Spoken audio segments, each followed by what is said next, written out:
بسم الله الرحمن الرحيم كذلك أرسلناك في أمة قد خلت من قبلها أمم لتتلو عليهم الذي أوحينا إليك وهم يكفرون بالرحمن قل هو ربي لا إله إلا هو عليه توكلت وإليه متاب ولو أن قرآنا سيرت به الجبال أو قطعت به الأرض أو كلم به الموتى بل لله الأمر جميعا أفلم ييأس الذين آمنوا أن لو يشاء الله لهدى الناس جميعا ولا يزال الذين كفروا تصيبهم بما صنعوا قارعة أو تحل قريبا من دارهم حتى يأتي وعد الله إن الله لا يخلف الميعاد.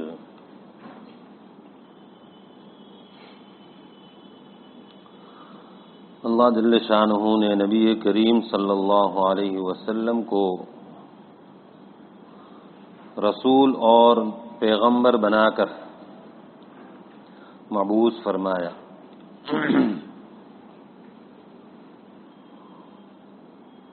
کفار مکہ نبی کریم صلی اللہ علیہ وسلم کی رسالت کا انکار کرتے تھے اور نئے نئے مطالبات کرتے رہتے تھے کہ آپ فلاں نشانی دکھاؤ تو ہم ایمان لائیں، آپ فلاں نشانی بتاؤ تو ہم ایمان لائیں. تو اللہ جل شانہ اس آیت میں فرماتے ہیں کہ آپ کو اللہ تعالیٰ نے جو نبی بنا کر بھیجا ہے یہ کوئی نئی بات نہیں ہے کہ یہ لوگ اس کو قبول نہیں کرتے اور آپ پر ایمان نہیں لاتے. کوئی نئی بات نہیں ہے. آپ سے پہلے بہت سی امتیں گزری جن کی طرف اللہ تعالیٰ نے رسول اور پیغمبر بھیجے ہیں. نبیوں کا سلسلہ تو پہلے سے چلا آ رہا ہے اور ان نبیوں نے اپنی اپنی امتوں کو اللہ کے پیغام سنائے ہیں. یہ کوئی نئی بات نہیں ہے. بہت سے پیغمبر آئے ہیں جن کی تعداد صحیح معلوم نہیں، سینکڑوں ہزاروں پیغمبر اللہ تعالیٰ نے بھیجے ہیں. تو جس طرح آپ سے پہلے بہت سی امتیں گزری اور بہت سے پیغمبر یہ آ چکے ہیں، ایسے ہی اللہ تعالیٰ نے آپ کو بھی ایک امت میں پیغمبر اور رسول بنا کر بھیجا. جس طرح اور انبیاء آ چکے، آپ بھی ایک نبی ہیں. اور آپ کے آنے کا مقصد یہ ہے لِتَتْلُوَ عَلَيْهِمُ الَّذِي أَوْحَيْنَا إِلَيْكَ، تاکہ آپ ان لوگوں کے سامنے سب سے پہلے مخاطب جو تھے وہی کفار مکہ، تاکہ آپ ان لوگوں کے سامنے اس قرآن کو جس کی ہم آپ کی طرف وحی کے ذریعے سے جو قرآن ہم آپ کی طرف بھیج رہے ہیں وہ آپ ان کو پڑھ کر سنائیں.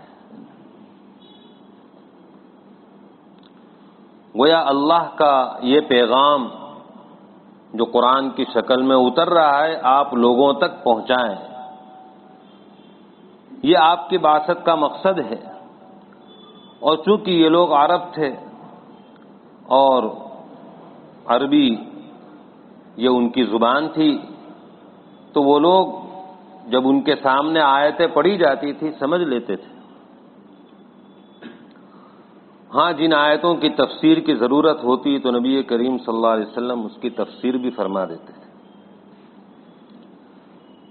تو یہ آپ کے بعثت کے مقاصد میں سے ہے کہ قرآن پاک کی تلاوت کرنا، قرآن پاک کی آیتوں کو پڑھ کر سنانا، اور ایسے ہی آپ کی بعثت کے مقاصد میں سے یہ بھی ہے کہ جن آیتوں کی تفسیر کی ضرورت ہے اس کے معانی اور مطالب کو ان کے سامنے پیش کرنا۔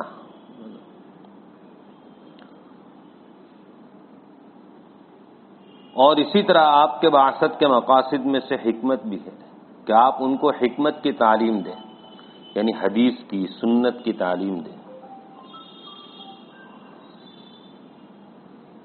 ایک وقت تھا کہ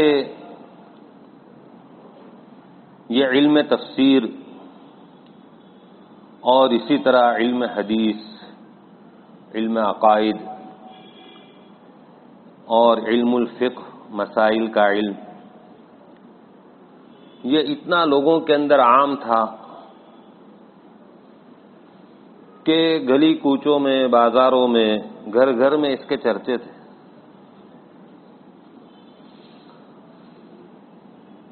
ایک ایک محدث کے پاس پڑھنے والے طلباء ہزاروں کی تعداد میں ہوتے تھے۔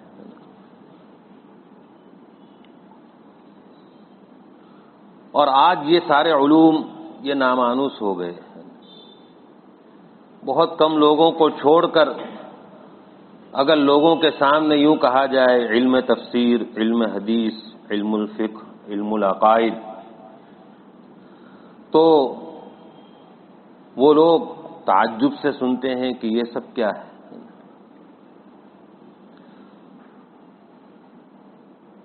لوگ ان سارے علوم سے نامانوس ہو گئے۔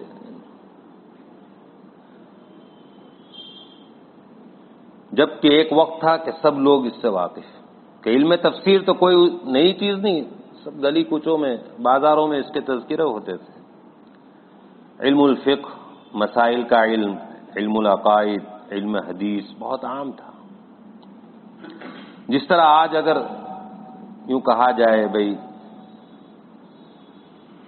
میتھمیٹکس اور کیمسٹ وغیرہ یہ سارے عصری علوم کے نام لیے جائیں تو ہم کو کوئی نئی بات معلوم نہیں ہوتی، اور ان سب کا تذکرہ گھروں میں ہوتا ہے، بازاروں میں، گلی کوچوں میں، ایک دوسرے سے ملتے ہیں۔ آج ہمارے نوجوان یہ بات کرتے ہیں سب۔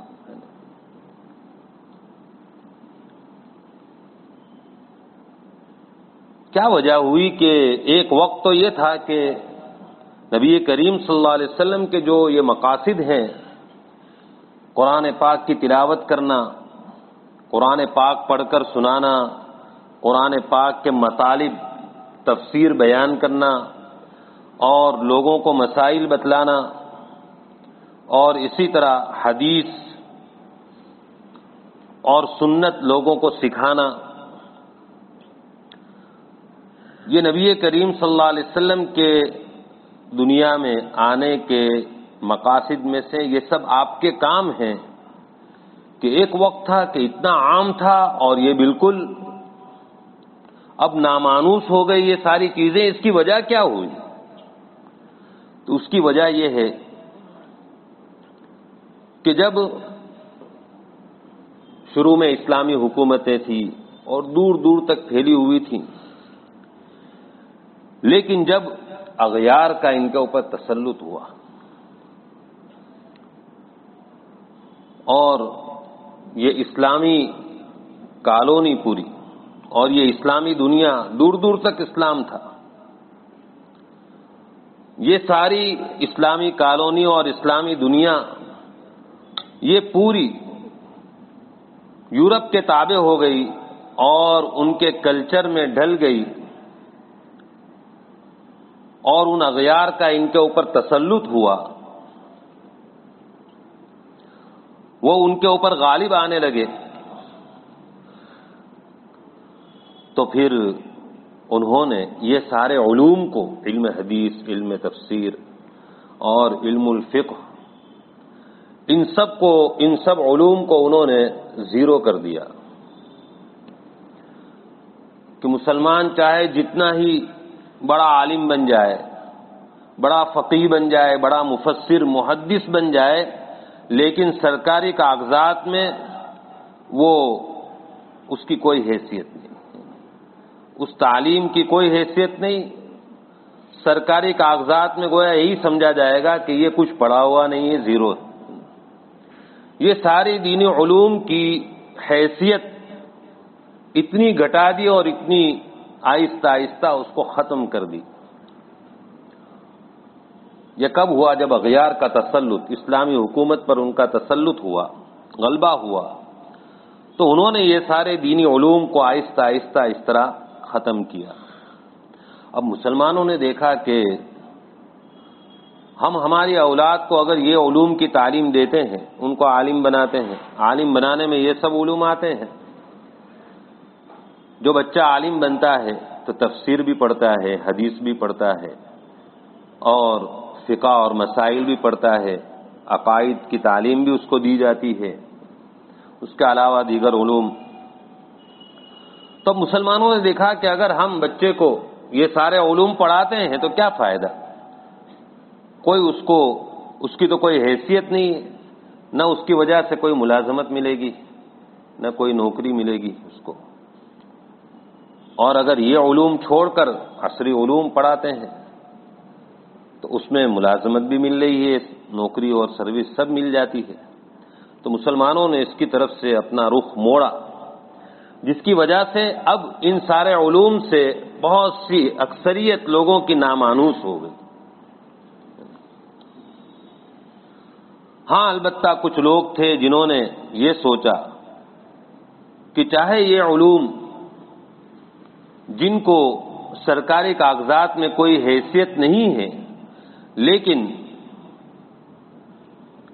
یہ سارے علوم نبی کریم صلی اللہ علیہ وسلم کے قلب اطہر سے نکلے ہوئے ہیں، تو چاہے ہمارے بچے کو کوئی ملازمت نہیں ملے گی، کوئی منصب نہیں ملے گا، لیکن یہ وہ علوم پڑھے گا جو نبی کریم صلی اللہ علیہ وسلم کے قلب اطہر سے نکلے ہوئے ہیں۔ تو انہوں نے یہ سوچ کر اپنے بچوں کو اس کے اندر لگایا، تو کچھ درجے میں وہ باقی ہے، جبکہ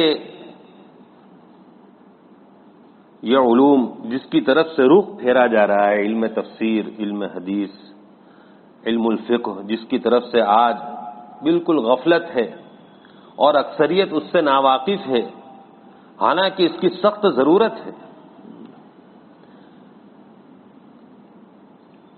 کہ ان علوم کے بغیر آدمی اسلامی زندگی کو کیسے پہچانے گا؟ یہ قرآن پاک کی تفسیر کے بغیر اسلامی معاشرہ چلے گا کیسے؟ کیسے معلوم ہوگا کہ اسلامی معاشرہ کیا ہے؟ علم حدیث کے بغیر کیسے پتہ چلے گا اسلامی معاشرہ کیا ہے؟ اور علم الفقہ کے بغیر آدمی کیسے زندگی گزارے گا؟ کیا جائز، کیا ناجائز، کیا حلال، کیا حرام، یہ تو علم الفقہ سے معلوم ہوگا۔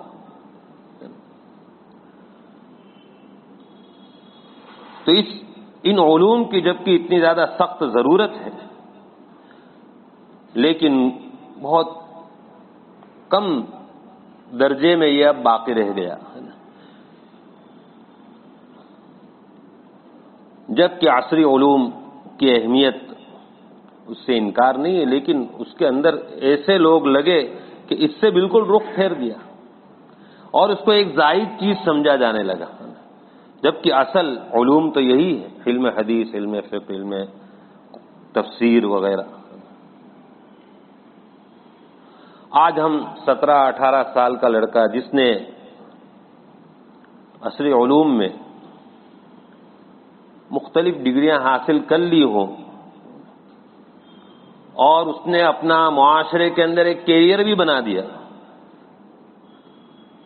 یہ 17-18 سال کے نوجوان کو اگر کہا جائے کہ بھئی سورہ فاتحہ کا ترجمہ سنا دو، سورہ فاتحہ کا ترجمہ نہیں آئے گا۔ ترجمہ تو دور کی بات، سورہ فاتحہ صحت کے ساتھ جیسا اللہ تعالیٰ نے نبی کریم صلی اللہ علیہ وسلم پر نازل فرمایا اس طرح سنا دے تو بھی بمشکل کچھ لوگ نکلیں گے۔ جبکہ قرآن پاک عربی میں ہے، اس کے اندر جو حروف ہیں ان کے مخارج ہیں کہ ہر حرف کو کہاں سے نکالا جائے. اگر حرف کو اس کے مخرج سے نہیں نکالا جائے گا جہاں سے اس کو نکالا جاتا ہے تو معنی بدل سکتے ہیں. جیسے قل هو اللہ احد، یہ قل جس کو ہم بڑا قاف کہتے ہیں، بڑا قاف قل، جس کا معنی آپ کہہ دیجئے کہ اللہ ایک ہے. اے محمد صلی اللہ علیہ وسلم آپ کہہ دیجئے کہ اللہ ایک ہے. اب اگر کوئی شخص قل قاف بڑا نہ نکالے، قل هو اللہ احد، قل هو اللہ احد پڑھ لے تو معنی کتنا بدل جائے گا کہ چھوٹے کاف سے کل کے معنی ہوتے ہیں اے محمد صلی اللہ علیہ وسلم آپ کھائیے کہ اللہ ایک ہے. کتنا معنی بدل گیا. اس لیے قرآن پاک کے الفاظ کو بھی سیکھنے کی ضرورت ہے اور اس کے معانی اور تفسیر کو بھی جاننے کی ضرورت ہے تاکہ ہم اس کے مطابق زندگی گزار سکیں. ورنہ ان علوم کے بغیر اسلامی معاشرہ یہ باقی نہیں رہ سکتا. بہرحال اللہ تعالیٰ فرماتے ہیں کہ آپ کو اللہ تعالیٰ نے اس لیے بھیجا تاکہ آپ ان کے سامنے پڑھ کر سنائیں وہ جو ہم نے آپ کی طرف وحی کی، یعنی قرآن. وَهُمْ يَكْفُرُونَ بِالرَّحْمَنِ، اور حال یہ ہے کہ یہ لوگ رحمان کا انکار کرتے ہیں، یعنی مہربان ہستی کا انکار کرتے ہیں. نہ صرف عرب بلکہ دنیا کی اکثریت سب کے سب مہربان ہستی کو بھول چکی تھی، رحمان کو بھول چکی تھی. ایسے وقت میں اللہ تعالیٰ نے نبی کریم صلی اللہ علیہ وسلم کو بھیجا، مبعوث فرمایا تاکہ آپ ان کے سامنے یہ قرآن پاک پڑھ کر سنائیں اور وہ لوگ سنیں اور اس پر عمل کریں. اور آپ نے بھی عمل کر کے بھی بتلایا، عملی نمونہ آپ نے پیش کیا، اس طرح عمل کرو. قل هو ربی لا الہ الا ہو، آپ کہہ دیجئے کہ اللہ میرا رب ہے، اس کے سوا کوئی معبود نہیں، اس کا کوئی شریک نہیں، وہ تنے تنہا پالنے والا اور معبود ہے.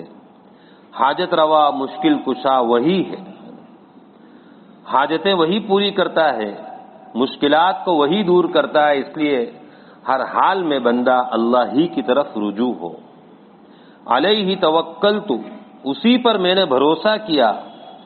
بھروسے کے قابل اللہ ہی کی ذات ہے. تو آپ ان سے کہہ دیجئے میں اللہ پر بھروسہ کرتا ہوں، اگر تم میری مخالفت کرو گے مجھے کوئی اندیشہ نہیں، کوئی پرواہ نہیں، تم مجھے کچھ نقصان نہیں پہنچا سکتے جب تک اللہ نہ چاہے.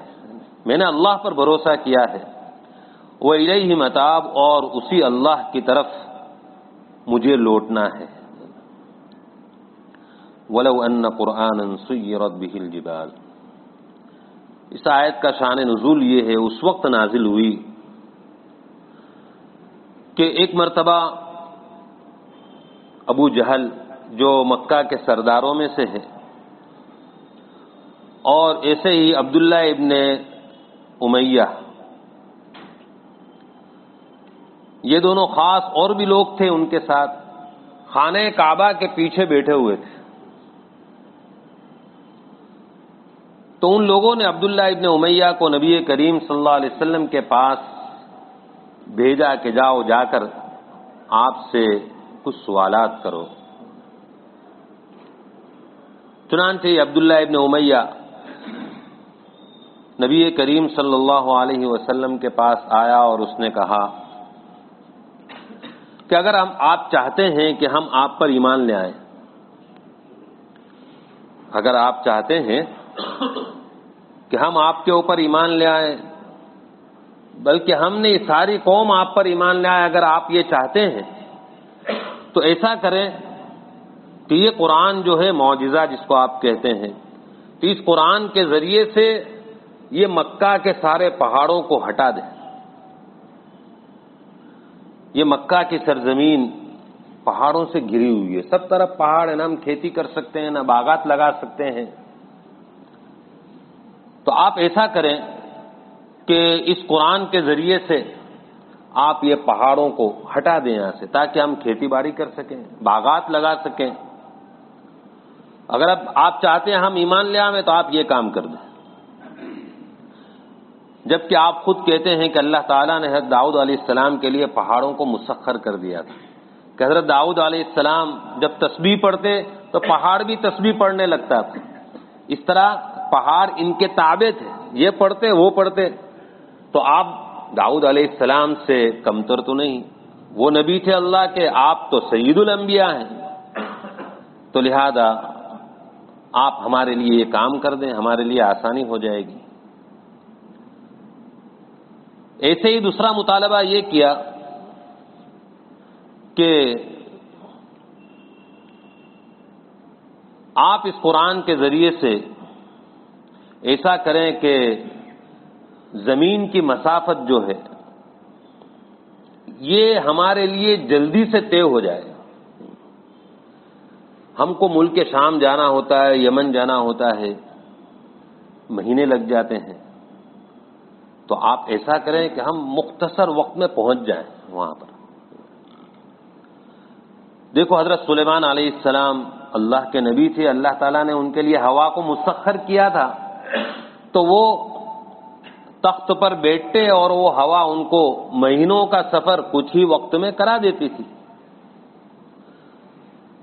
جب حضرت سلیمان علیہ السلام کے لیے ایسا ہوا ہے تو آپ کے لیے کیوں نہیں ہوگا؟ تو آپ اس قرآن کے ذریعے سے کچھ ایسا کر دیں ہمارے لیے کہ لمبا سفر ہمارے لیے مختصر وقت میں طے ہو جائے، تو ہم آپ کے اوپر ایمان لے آئیں، بلکہ پوری قوم ایمان لے آئے گی. تیسرا مطالبہ یہ کیا کہ آپ ہمارے دادا قصی اس کو زندہ کر دیں، تاکہ ہم ہمارے دادا سے پوچھیں کہ یہ محمد صلی اللہ علیہ وسلم اپنی نبوت میں سچے ہیں یا نہیں. ہمارے دادا کو زندہ کر دیں. حضرت عیسیٰ علیہ السلام مردوں کو زندہ کر دیتے تھے، کہتے تھے قم باذن اللہ، تو اڑ جاتا تھا وہ. تو آپ حضرت عیسیٰ علیہ السلام سے کم نہیں. لہذا اگر آپ یہ ہمارے مطالبات پورے کر دیں تو ہم بھی ایمان لے آئیں اور قوم بھی ساری ایمان لے آئے گی. تو اللہ تعالیٰ نے یہ آیت نازل فرمائی کہ اگر قرآن ایسا ہوتا کہ اس سے پہاڑ چلنے لگتے، کہ بھئی قرآن پڑھا جائے اور پہاڑ ہٹنے لگیں، یا اس کے ذریعے سے زمین کی مسافت تیزی کے ساتھ طے کر لی جائے، قرآن پڑھا جائے اور لمبا سفر مختصر وقت میں طے ہو جائے، یا اس قرآن کے ذریعے سے مردوں سے کلام کیا جائے، اگر قرآن ایسا ہوتا اور اس سے یہ سب کام ہوتے، اللہ تعالیٰ فرماتے، تب بھی یہ لوگ ایمان نہیں لاتے. ایسا ہو بھی جاتا تب بھی یہ لوگ ایمان لانے والے نہیں ہیں، یہ ایمان نہیں لائیں گے.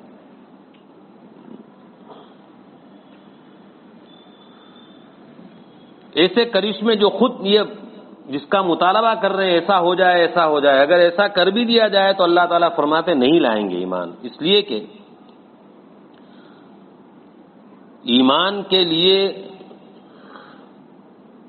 یہ کرشمے ظاہر ہونا یہ سبب نہیں ہے کہ بھئی کرشمہ یہ ظاہر کر دیا تو ایمان قبول کر لیں گے اور ایمان لے آئیں گے. ایمان لانے کے لیے تو دل میں طلب ہونی چاہیے، سچی طلب ہونی چاہیے، اور وہ ان کے اندر ہے نہیں. اس کی وجہ یہ ہے کہ انہوں نے اس سے بڑے بڑے معجزے نبی کریم صلی اللہ علیہ وسلم کے ہاتھوں دیکھ لیے کہ نبی کریم صلی اللہ علیہ وسلم کے لیے اللہ تعالیٰ نے چاند کے 2 ٹکڑے کر دیے. یہ کیسا عظیم معجزہ ہے جو پہاڑوں کو ہٹائے جانے سے بھی بہت بڑا معجزہ ہے. پہاڑ کو اپنی جگہ سے ہٹایا جائے، اس سے کہیں بڑا معجزہ اور بڑی چیز یہ چاند کے 2 ٹکڑے ہو جانا ہے جو انہوں نے دیکھا ہے، لیکن ایمان نہیں لایا اس کے بعد. اور ایسے ہی نبی کریم صلی اللہ علیہ وسلم معراج کی رات مسجد حرام سے کہاں فلسطین بیت المقدس، ایک ہی رات میں یہ سفر، وہاں سے 7 آسمانوں کا سفر، جبکہ ایک آسمان سے دوسرے آسمان کی مسافت 500 سال کی، اور پھر وہاں سے واپسی ہوئی بیت المقدس، پھر وہاں سے مکہ، یہ ایک ہی رات کے مختصر عرصے میں اور وقت میں یہ سب کچھ ہوا ہے، اور یہ سب جانتے ہیں۔ یہ اتنا بڑا معجزہ ہے جو حضرت سلیمان علیہ السلام کو جو اللہ تعالیٰ نے معجزہ دیا تھا، ہوا ان کے تابع کر دی تھی، تو ہوا کی تسخیر سے بھی یہ بڑا معجزہ ہے۔ ہوا بھی اتنی تیز تو نہیں لے جائے گی جتنی تیزی کے ساتھ آپ نے اتنے بڑے بڑے سفر کیے، اس کے بعد بھی وہ ایمان نہیں لائے تھے۔ اسی طرح آپ کا ایک معجزہ کہ آپ کے ہاتھ میں کنکریوں نے تسبیح پڑی، جو مردوں کو زندہ کر کے ان سے بات کرنے کے مقابلے میں یہ زیادہ حیرت انگیز ہے کہ بالکل بے جان چیز، کبھی یہ تو انہوں نے بولا ہی نہیں، یہ تو مردہ تو ایک وقت تھا بھائی بول چکا ہے، اور یہ تو بالکل بے جان، کبھی وہ بول نہیں سکتے، لیکن انہوں نے تسبیح پڑھی جو انہوں نے سنی۔ تو اس سے معلوم ہو رہا ہے کہ یہ جو مطالبہ کر رہے ہیں یہ صرف ٹائم پاس ہے، ان کے اندر سچی طلب نہیں ہے کہ یہ سب اگر ظاہر ہو جائیں تو وہ ایمان لے آئیں گے۔ اس لیے اللہ تعالیٰ فرماتے ہیں کہ بل للہ الامر جمیعا، اللہ کے لیے سارا کا سارا اختیار ہے۔ اللہ جس کو چاہتے ہیں ایمان دیتے ہیں، جس کو چاہتے ہیں اللہ تعالیٰ کفر کی اندھیریوں میں چھوڑ دیتے ہیں، لیکن اللہ کی عادت یہ ہے کہ جس میں طلب ہوتی ہے اس کو دے دیتے ہیں، اور جس میں عناد اور ضد اور ہٹ ڈرمی ہوتی ہے وہ محروم رہتے ہیں۔ افلم ییأس الذین آمنوا ان لو یشاء اللہ لہدی الناس جمیعا، کچھ مسلمان جب انہوں نے یہ مطالبات سنے تو ان کو دل کے اندر، ان کے دل میں یہ بات آئی کہ اگر اللہ تعالیٰ یہ مطالبات ان کے پورے کر دیں تو یہ سب مسلمان ہو جائیں اور اسلام خوب چمک جائے، پھیل جائے، اتنے لوگ مسلمان ہو جائیں گے، کتنا بڑا فائدہ ہے۔ تو اللہ تعالیٰ فرماتے ہیں اب تک ان کی حالت کو دیکھ کر، ضد اور عناد کو دیکھ کر ابھی بھی ایمان والوں کے دل میں یہ بات نہیں بیٹھی کہ یہ ان کے اندر کوئی سچی طلب نہیں ہے، بس یہ دخول وقتی ہے، یہ وقت گزارنے کے لیے بس ایسے ایسے مطالبات کرتے ہیں، ورنہ ان کا مقصد ایمان لانا نہیں ہے۔ اس لیے مسلمانوں کو چاہیے کہ اب ان کی طرف سے ایمان لانے کی تمنا گویا چھوڑ دیں، یہ تمنا نہ کریں کہ اگر یہ معجزات ظاہر ہو جائیں تو ایمان لے آئیں گے، جبکہ مسلمان یہ بات جانتے ہیں کہ اگر اللہ تعالیٰ چاہتے تو سب لوگوں کو ہدایت دے دیتے، سب کو ہدایت دے دیتے، اللہ تعالیٰ سب کو ایمان دے دیتے، لیکن عادت اللہ یہ ہے کہ اللہ تعالیٰ جبر نہیں کرتے، اختیار دیا ہے ہر ایک کو، چاہے تو ایمان لائے چاہے تو کفر کرے، دونوں اختیار دیے ہیں، اللہ تعالیٰ کی طرف سے جبر نہیں۔ پھر سوال ہوتا ہے کہ اگر یہ لوگ ایمان نہیں لاتے تو ان کو سزا کیوں نہیں دے دی جاتی؟ تو اللہ تعالیٰ فرماتے ہیں کہ یہ تو ہونے ہی والا ہے، سزا ملنے والی ہے، دنیا میں بھی اور آخرت کی الگ ہے، کہ برابر ان کے اوپر کفر کی وجہ سے کوئی نہ کوئی حادثہ، کوئی نہ کوئی واقعہ ان کے اوپر پہنچتا رہے گا ان کے کرتوتوں کے سبب سے۔ جو کفر انہوں نے اختیار کیا ہے اس کی وجہ سے ان کے اوپر حادثہ اور کوئی نہ کوئی مصیبت یہ آتی رہے گی۔ چنانچہ جب مسلمان ہجرت کر کے مدینہ منورہ چلے گئے، پھر اللہ تعالیٰ کا حکم ہوا کہ ان لوگوں کے ساتھ اب مقابلہ کیا جائے، تو کتنے قتل ہوئے، کتنے قید ہوئے، اور ایسے ہی مکہ مکرمہ کے اندر قحط آیا اور لوگ پریشان ہوئے، کھانے پینے کے لالے پڑ گئے، یہ سب حالات ان کے اوپر واقع ہوئے اور آئے۔ او تحل قریبا من دارہم، ایسے ہی ان کافروں پر ان کے کفر کے سبب سے خود ان کے اوپر نہیں، ان کے دار کے قریب، یہ جہاں رہتے ہیں اس کے قریب اللہ تعالیٰ کوئی ایسا واقعہ اور حادثہ اتاریں گے جس سے یہ لوگ گھبرا جائیں گے کہ کہیں یہ ہمارے اوپر نہ آئے، یہ مصیبت کہیں ہمارے اوپر نہ آئے، ڈر ڈر کر جئیں گے۔ یہ ہوتا رہے گا کب تک؟ یہاں تک کہ آ جائے اللہ کا وعدہ، آخرت کی سزا پہنچنے تک کافروں کے ساتھ یہ معاملہ ہوتا رہے گا کہ وہ لوگ حادثات کے شکار ہوں گے یا ان کے شہر اور وطن کے قریب کوئی نہ کوئی حادثہ اور مصیبت اترے گی جس سے وہ ڈرتے رہیں گے کہ کہیں یہ ہمارے اوپر نہ آئے۔ ان اللہ لا یخلف المیعاد، اللہ تعالیٰ وعدہ خلافی نہیں کرتا، یہ اللہ کا وعدہ ہے۔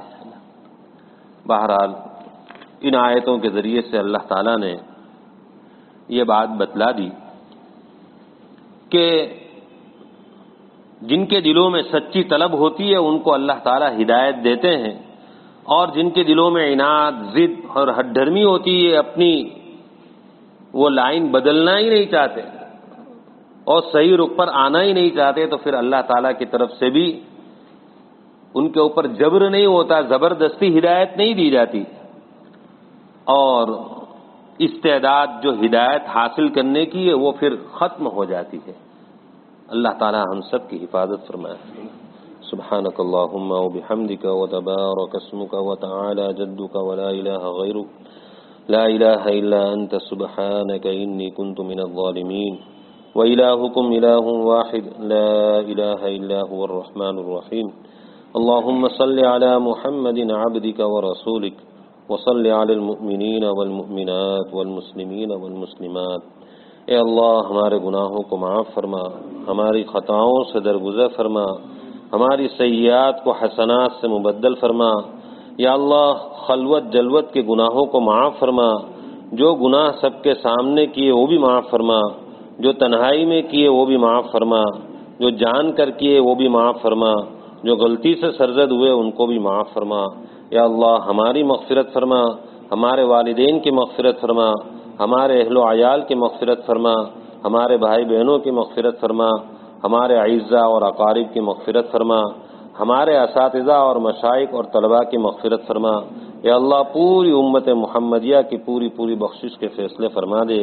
یا اللہ تو ہم سے راضی ہو جا، ایسا راضی ہو جا کہ کبھی ناراض نہ ہو۔ یا اللہ تقوی والی زندگی نصیب فرما دے، ہم سب کو متقین اور صالحین میں سے بنا دے، تیری اطاعت و فرما برداری کرنے والوں میں سے بنا دے۔ یا اللہ ہم سب پر اپنا خصوصی فضل فرما، دنیا اور آخرت کی بلائیاں نصیب فرما، دنیا اور آخرت کی ذلت اور رسوائی سے پوری حفاظت فرما، ہماری اولاد کی اپنے شان ربوبیت سے بہترین تربیت فرما، ان کو علوم نافعہ، اعمال صالحہ، اخلاق فاضلہ سے مالا مال فرما، برے اخلاق سے ان کی پوری حفاظت فرما، برے ماحول کے برے اثرات سے ان کی پوری حفاظت فرما۔